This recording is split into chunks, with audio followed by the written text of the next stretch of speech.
Good afternoon, everyone. I am Danai Lopez, your first reporter, and my report is all about market entry moves for international businesses.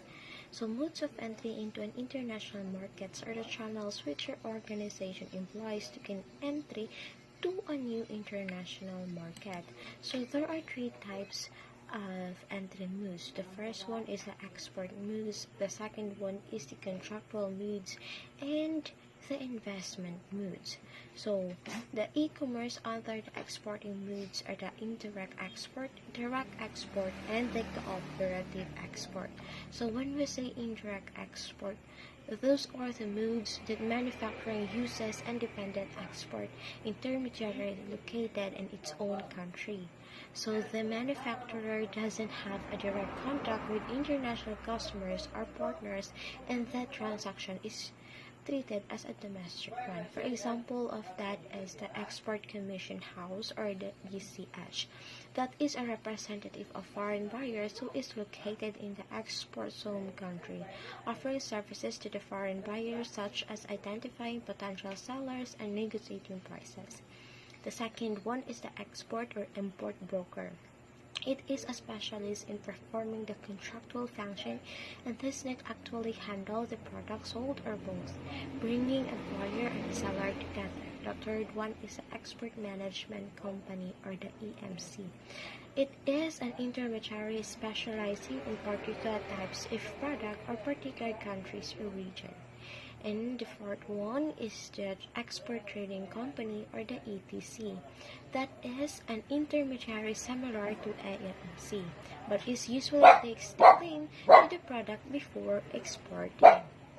The second e-commerce under the exporting moods is the direct export. It relates to the cooperative relations, implementing through the contract with foreign partners, mostly manufacturers. Example of those is the International Representative Office, foreign agent, foreign distributor, and own distributing network. The third e-commerce other than exporting goods is the cooperative export. It is the export grouping or piggybacking. The second types of entry is the contractual moods. It is management contracting, turnkey operations, contract manufacturing, international cooperative contracts. So, and then the international mail order or the e-commerce under the contractual moods are the assembly operations. Example of it is the port lift and shipping operations, shoring operation, fastening installation, repair, and overhaul operations. The next one is the licensing and franchising. The third types of entry moods is the investment moods.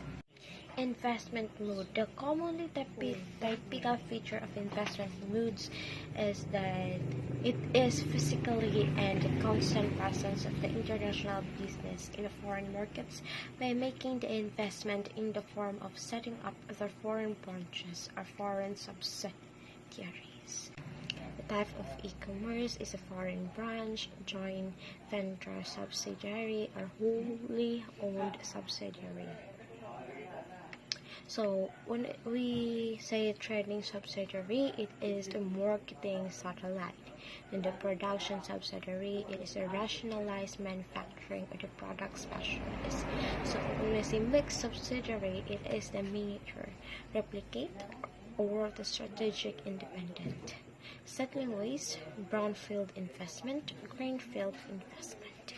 Now let us proceed to the advantage and disadvantages of different modes of internationalization. So under the exporting modes, let us first discuss the indirect export. So the characteristic of indirect export is that the sales of goods or services through the domestic intermediary, and its advantages is that it is low entry cost,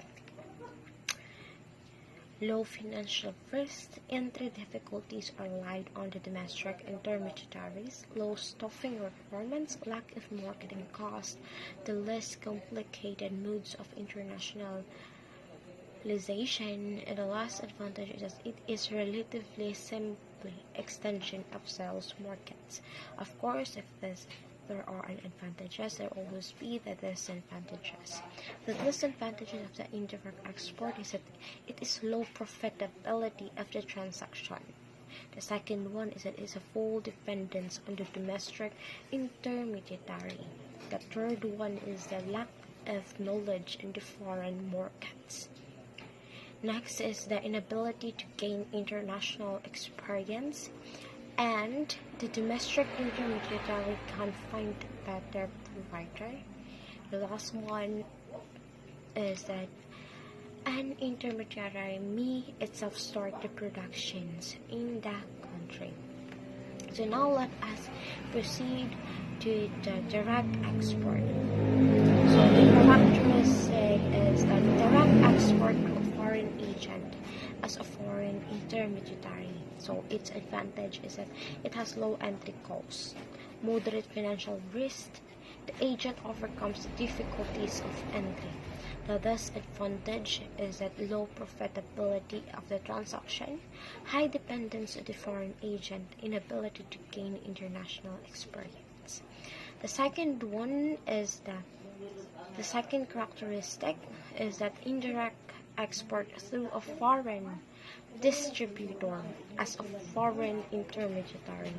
The advantages is that it is relatively low staffing requirements. Second one is the lack of marketing costs.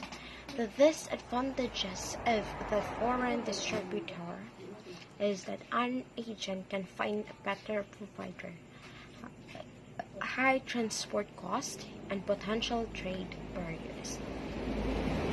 The next characteristic is that direct export through a representative office. Its advantage is that physical presence in foreign markets, direct contract with foreign customers, and the permanent possibilities to respond to foreign market signals. Advantage of the direct export through a representative office is that it is relatively high cost of maintaining a representative office, high transport costs, and potential trade barriers. The fourth characteristic of direct export is through an own foreign distributor network. The advantages is that it is physically present on the foreign market, very good direct contact with foreign customers, full control over the sales process, and it is relatively high profitability compared with other form of exporting. The disadvantage is that it is high entry cost, high cost of maintaining the old distribution network, and time consuming of building up its own distributing network. The third types of exporting moves is the cooperative export. So its characteristic in exporting group or piggybacking is that its advantages the distributing cost of the partners an effect, and its disadvantage is that it is dependency on the export partner. So under the contractual modes, there are the management contract, turnkey operation, subcontracting, licensing, franchising. So in management contract, its characteristic is that an exporter provides management services for a company that is owned by the importer. Its advantages is that it is low capital commitment, low risk, can experience in the foreign markets by the domestic managers, and can be guaranteed as a substitute from a foreign market entry. Its disadvantages is that it is relatively low profitability. In turnkey operation, its characteristic is that any complete transaction of any industrial plant abroad its advantages is that it is potentially high profit, chance of a permanent presence on the foreign markets after the competition of the investment, and the ability to earn returns from the technologies in countries with FDI is restricted. Its disadvantages is that it is required high cost, a form difficult to implement, high financial risk. In subcontracting, its characteristic is that the foreign counterparty shall have a domestic manufacturing company to execute a specific order or the components or semi-finished product. Its advantages is that its low capital commitment and low risk. Its disadvantages is that it is relatively low profitability, inability to gain international experience, weak position of the export, and negotiation with factors.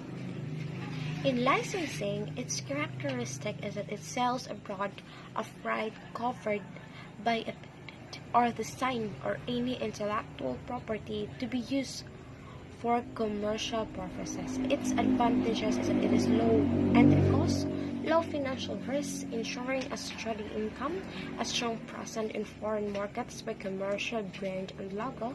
The license knows the local condition and does not require a large commitment of staff.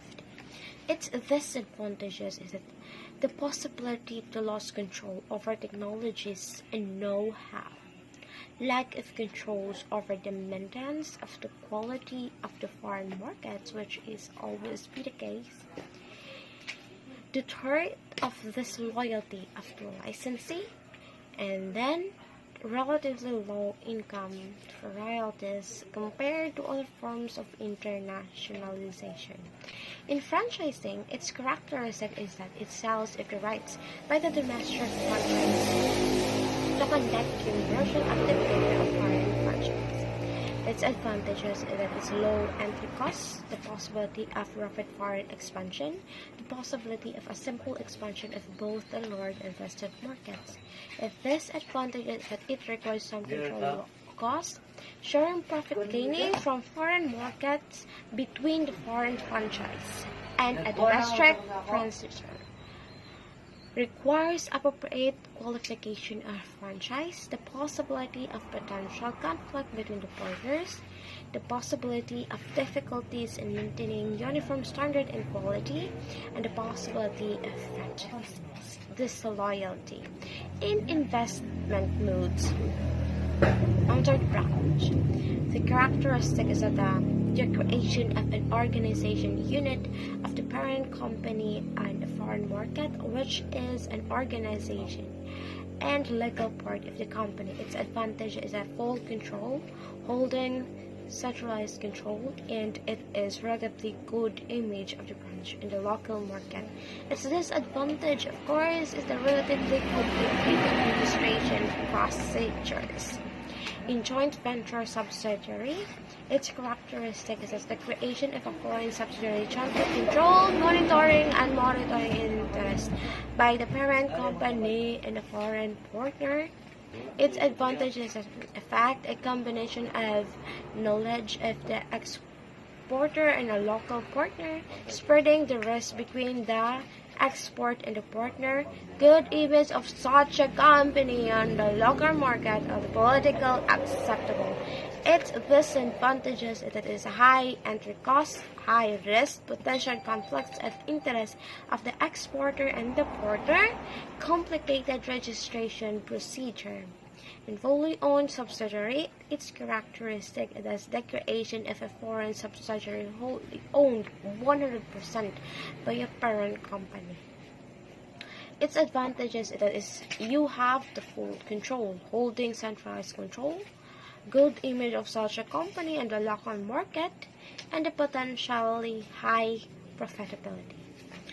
Its disadvantage is high entry costs, high risk, complicated registration procedures. Hi everyone, I am Sherbet Asneri, and now I am going to continue the report about entry mode. Foreign market entry mode choice determines the first degree or resource commitment to the foreign market.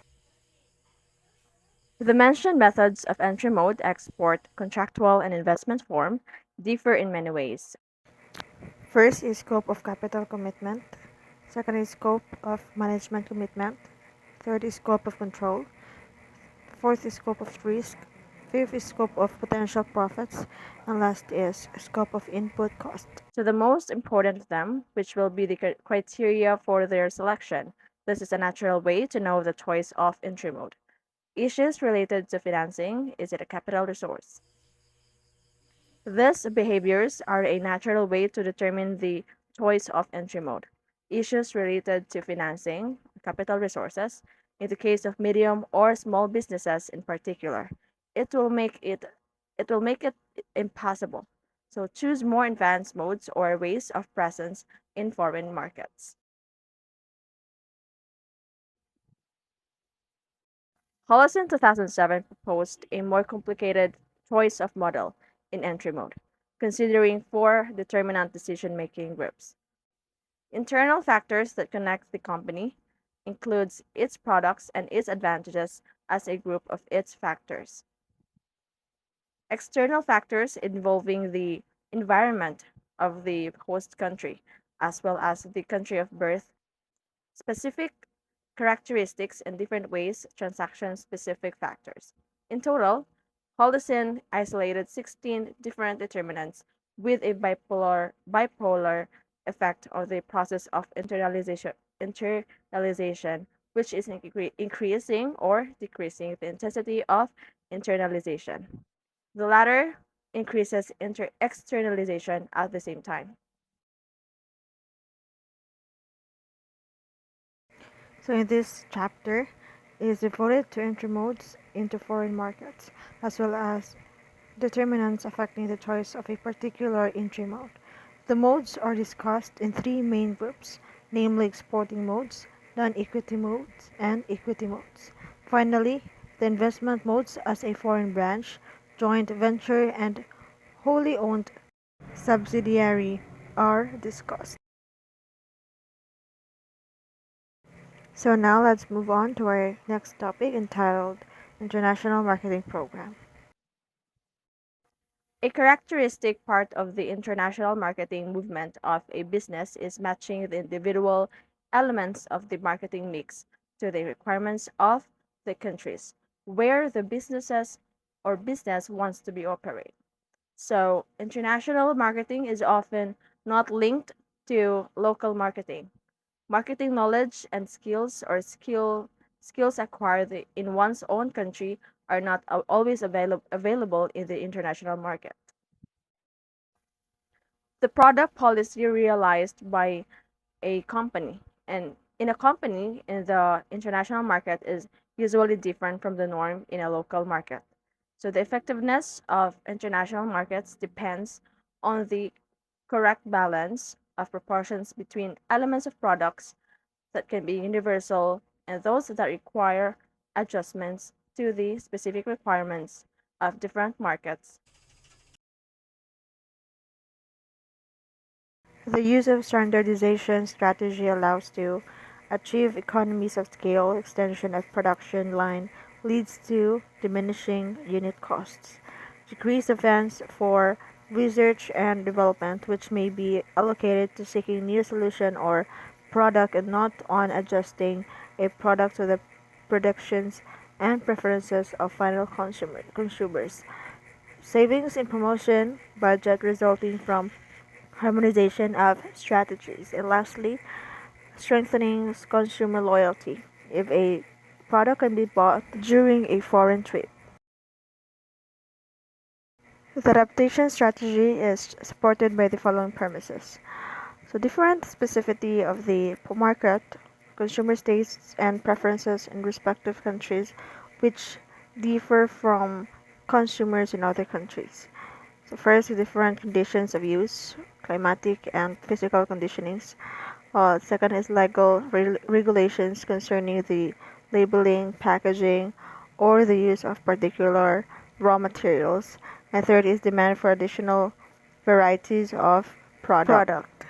And fourth is activities of competition. And lastly is firms' internal factors. Fortunately, not all products are equally suitable for standardization.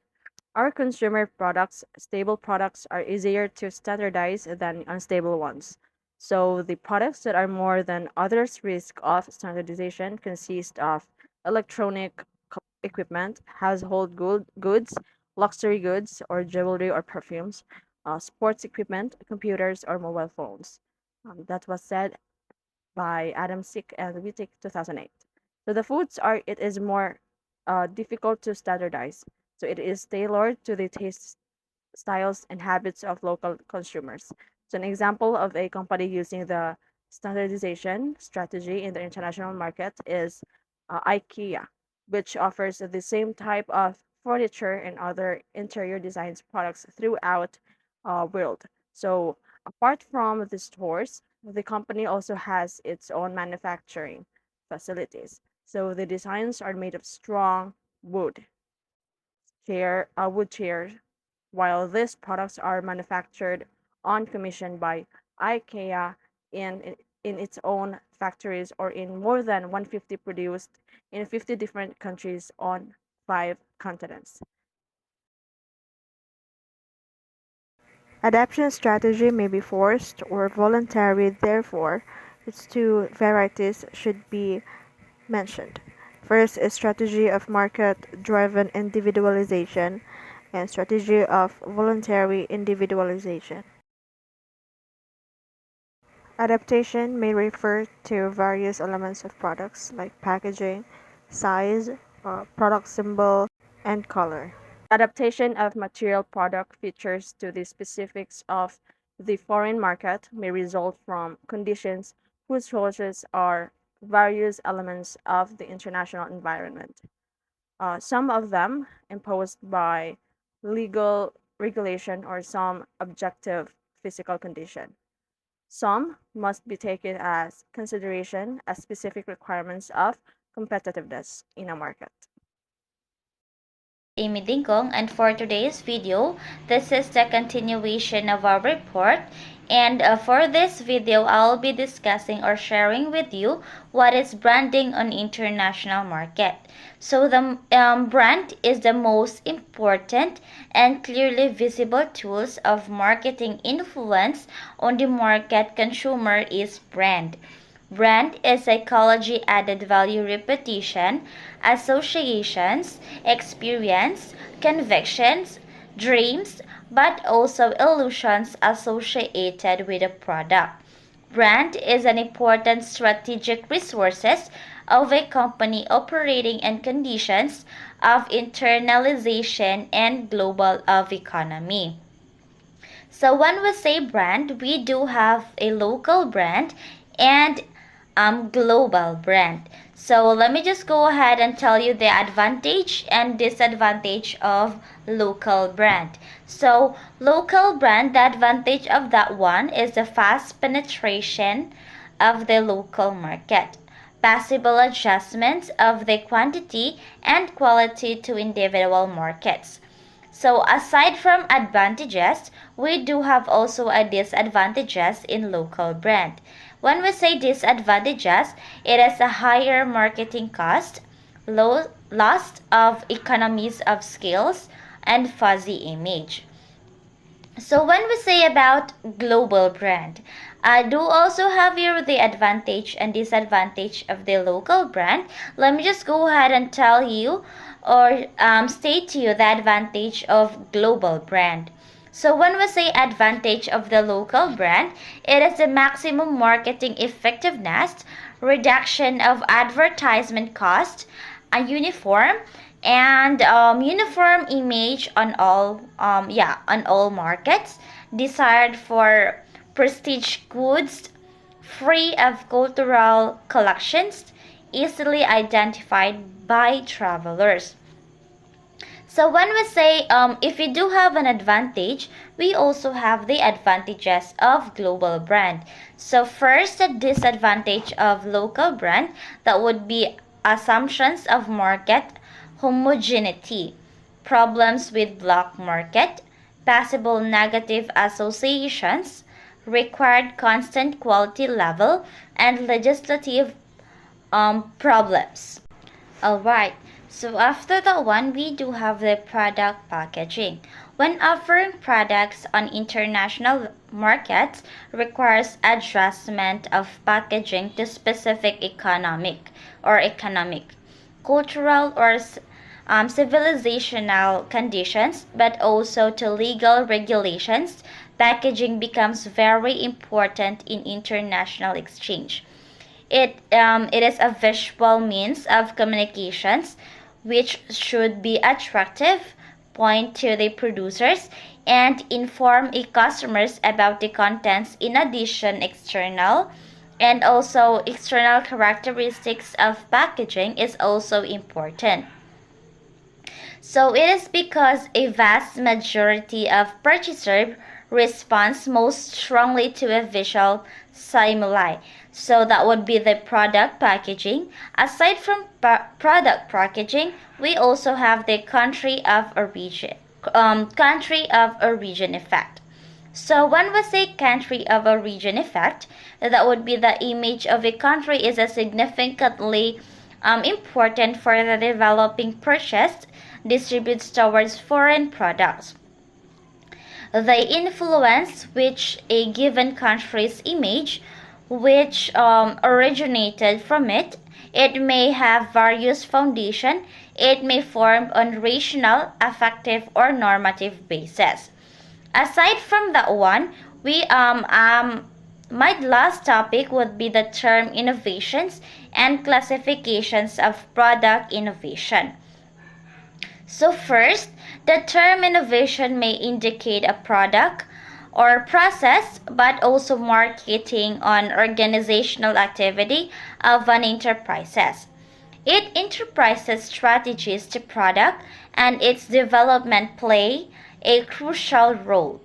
A firm operating under conditions of market economy must adjust its product to constantly charging and growth consumer. Second, a manufacturing enterprises aims to introducing product innovations on the market mainly in order to improve its competitive position, so which entails improvement of sales efficiency. So that would be my topics. The next reporter will continue further to explain our topics. Thank you. International pricing policy. Price policy is a very important part of the marketing mix. Its significance to international marketing is in the division of economical benefits concerning various wide-ranging transactions to the partners involved. This involves considering company, product, market, and environmental factors, often which vary greatly from one nation to another. Having a successful international pricing policy will allow you to strategically consider all of these factors when building prices globally to achieve the adequate division of economical benefits among all partners concerned. Definition of pricing. A simple definition of pricing is the act of establishing a value for a product or service. In other words, pricing occurs when a business decides how much a customer must pay for a product or service. In the sense of international marketing, pricing plays a more strategic role. Oftentimes, it involves greater risks and greater consequences when accidents happen. So it requires greater attention to detail and more careful consideration than domestic pricing. However, considering all of the adjustments made in order for it to cater to international needs, it still follows many of the fundamental principles involved in making domestic pricing decisions. Factors influencing the price setting for the international market.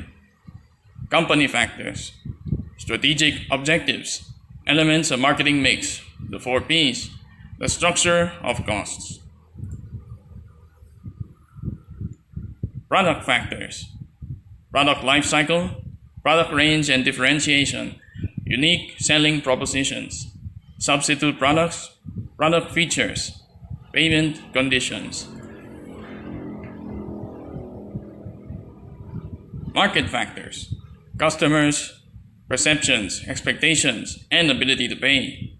Government interventions, possibility of product adaptation, distribution channels, trade barriers. Environmental factors, competition, exchange rate, currency fluctuations, tariffs, gray market, macroeconomic factors, social, cultural, and psychological issues influencing consumer attitudes.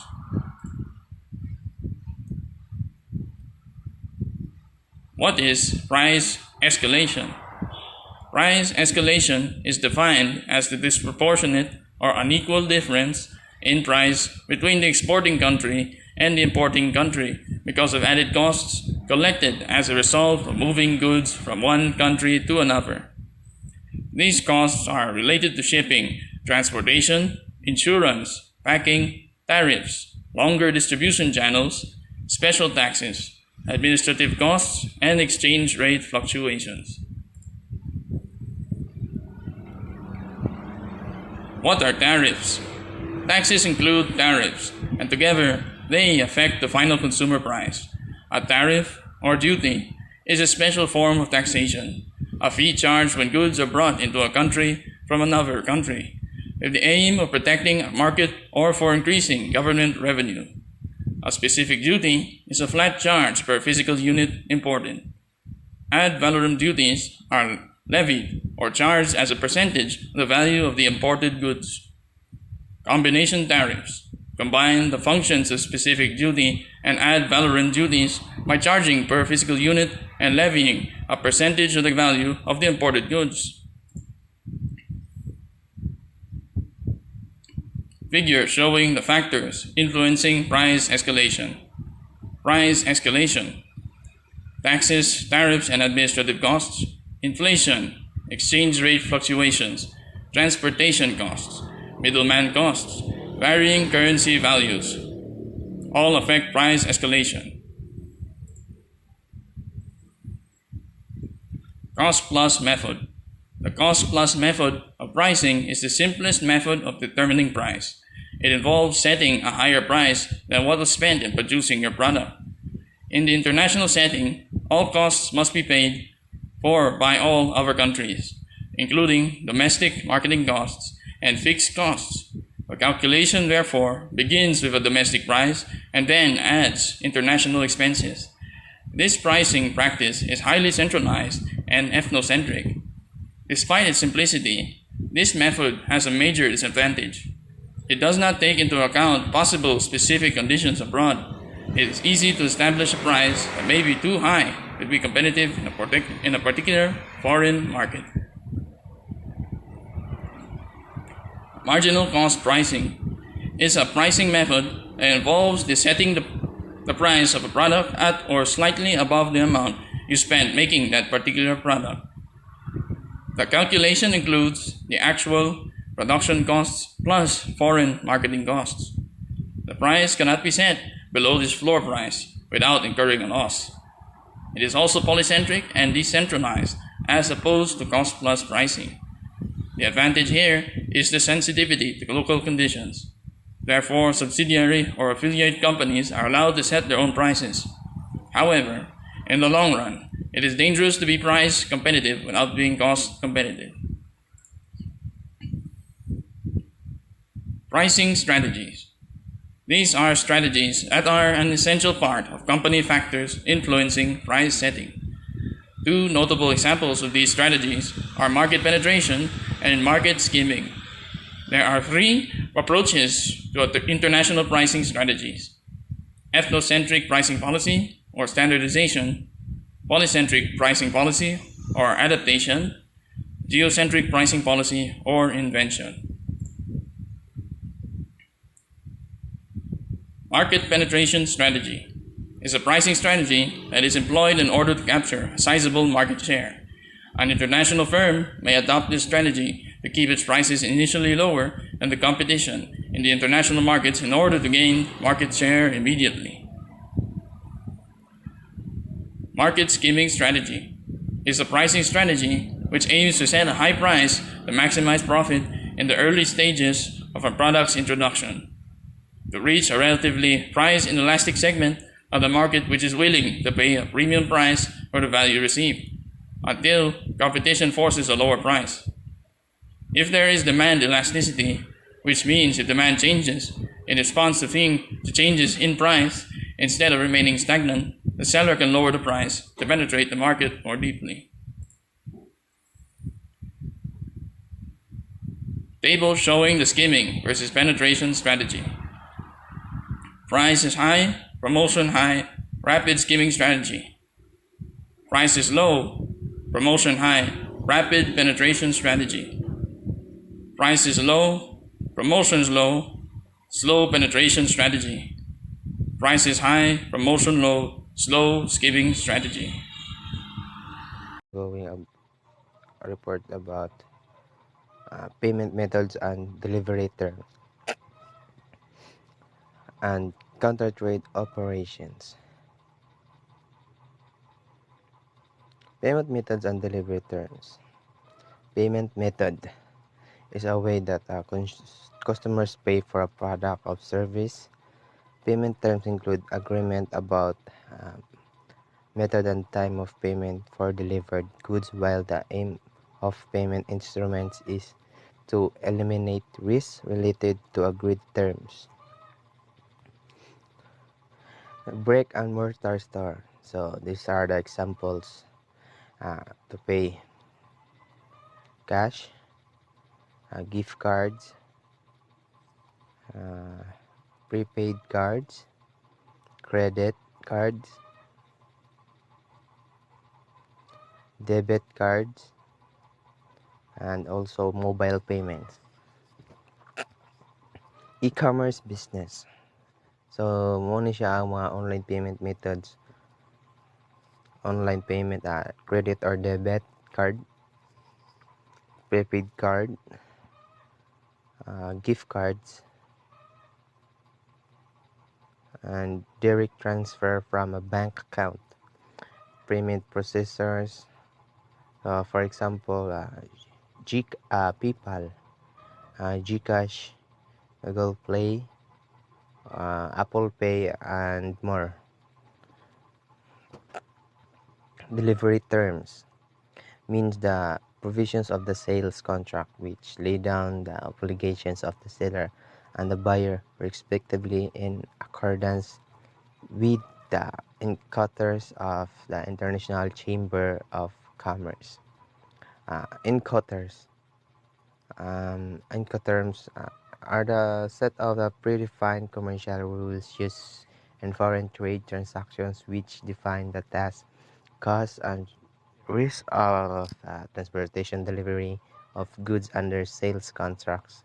Therefore, it reduces uncertainties by eliminating misinterpretations of foreign trade terms.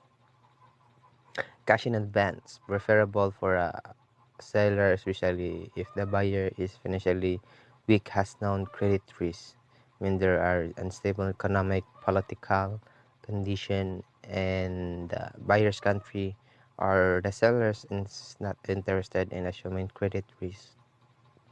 It's the most secure method of payment for the exporter because the importer pays the full of significant amount of the payment before the goods are shipped. Payment is usually made via wire transfer, credit card, or escrow service. Letter credit, frequently used in international trade. A letter of credit is a document sent from a bank or financial institute that guarantees that a seller will receive buyer's payment on time and for the full amount. Letters of credit are often used within the international trade industry. There are many different letters of credit, including one called a revolving letter of credit. Banks collect a fee of issuing a letter of credit. The disadvantage of this method is lack of flexibility and complexity, and it does not work well with unusual transactions. Several types letters of credit include revocable, confirmed, unconfirmed, standby, back-to-back, transferable, or LC. A revocable letter of credit is one which can be cancelled or amended by the issuing bank at any time and without prior notice to our consent of the beneficiary. Irrevocable letter of credit is a guarantee payment issued by a bank for goods and services purchased which cannot be cancelled during some specified time period. Once the LC is accepted by the seller, it cannot be amended in any way cancelled by the buyer or buyer's bank without all parties' approval. Most commonly used to facilitate international trade. Confirmed letter of credit refers to an additional guarantee to the original letter of credit obtained by a borrower for a second bank. This is the second letter guarantees that the second bank will pay the seller in a transaction if the first bank fails to do so. It's more than desirable for the exporter when payment is guaranteed by two banks instead of one. Unconfirmed letter of credit. A letter of credit which has not been guaranteed or confirmed by any bank other than the bank that opened it. The advising bank merely informs the beneficiary or the letter of credit terms and conditions. Thus, the certainty is less, the payment slower. Standby letter of credit, bid or performance LC. The universal legal instrument issued by a bank on behalf of its client, providing a guarantee of its commitment to pay the seller if its client or the buyer defaults on the agreement. It is frequently used in international and domestic transactions where the parties to a contract do not know each other. Bill of exchange. Bill of exchange is a written order binding one party to pay fixed sum of money to another party on demand or at some point in the future. Often includes three parties. The drawee is the party that pays the sum. The second is the pays receives the sum. Third is the drawer is the one that obliges the drawee to pay the pay. Two main types of the bill exchange are sight and time. A sight draft is paid when it's first seen by the drawee and so commonly used for either credit reasons or for the purpose of title retention unless secured time. Draft is for financing the sale or temporary storage of specified goods for a specified number of days after sight. It specifies payment of stated amount at maturity. Bankers acceptance. This is the time that maturity less than 6 months where the bank enters the time draft as accepted and it becomes the bank's obligation to pay at maturity at a negotiable instrument that may be bought or sold in the market like a certificate of deposit, CD, or commercial paper. Drafts drawn on accepted by non-bank entities are called trade acceptance. Open account. It is similar to selling with an invoice at the domestic market. The buyer orders goods and states maturity date on the invoice. The buyer can pick up goods without having make payment first. The advantages include export and shortage time, possible simplicity, and no credit cards to banks. In return, the seller expects that the invoice will be paid at agreed time. So next topic is counter trade operations. It belongs to the oldest forms of trade where products are exchanged for others' products instead of cash. Second is it involves multiple deals, several products moving at different points in time while involving several countries. It may not include monetary compensation. Third is as its main advantage, it provides benefits as in market access, foreign exchange, and pricing. Figure 9, classification of counter trade operations. So, kita dire counter trade, may buyback, counter purchase, offset, switch, trading, clearing arrangement, simple barter.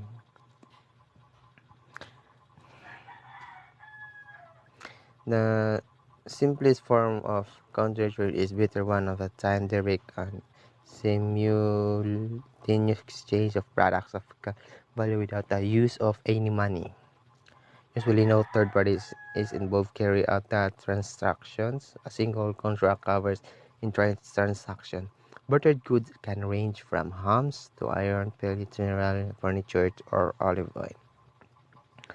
Though one of the oldest forms of counter trade, it is very seldom used these days. Barter is also sometimes introduced into in 6 days contracts to recover debt through goods when the debtor cannot pay cash. Barter makes it possible for cash-tight countries to buy and sell. Clearing agreement. It's clearing agreement account barter between two governments with no currency transaction required. Each party set up an account in its own central bank. The trade in this case is continuous until the exchange reaches an agreed value or volume of trade tabulate or calculated in non-convertible clearing account units. Switch trading, a variant of a clearing arrangement and which is triangular trade agreement, counter purchase parallel barter. It's the most popular form of counter trade here. Two contracts for two separate transactions are negotiated, each with its own cash value. The seller agrees to sell a facility or product at a set price to a buyer and receives payment in cash first contract, while at the same time original seller orders a specified amount of goods from the buyer within a specified period, the second contract. So offset is a variation of counter purchase. Is an offset foreign supplier required manufacture assembled product locally, purchase local components as an exchange of underwrite, sell products locally. Offset is very common with defense contracts and purchases of aircraft, military equipment. Compensation trade or buyback. It's much more mutually beneficial than the other forms of counter trade. It requires a company to provide technology, machinery, equipment, factories, own turnkey plants, and buy products from this machinery over an agreed period. Export leasing as an alternative option to direct selling is an important financing method, especially when buying equipment. With costly investment, leasing represents a particular form of a lease contract with a lease pays the rental fee for a fixed period for the use to lease subject. So that's all. Thank you.